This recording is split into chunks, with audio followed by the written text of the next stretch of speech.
অভিনেত্রীকে ধর্ষণের হুমকির অভিযোগ, মুখ খুললেন অভিনেতা শামীম।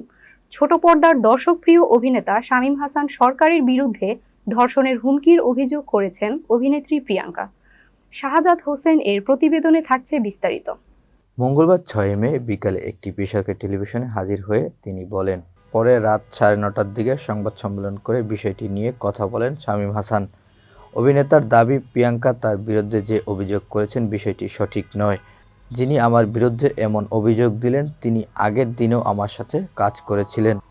আমাদের মধ্যে কোনো শত্রুতা নেই। গত পরশুদিন থেকে এই শুটিং শুরু করা হয়েছে। এসে রিলস, টিকটক নিয়ে ব্যস্ত হয়ে পড়েন।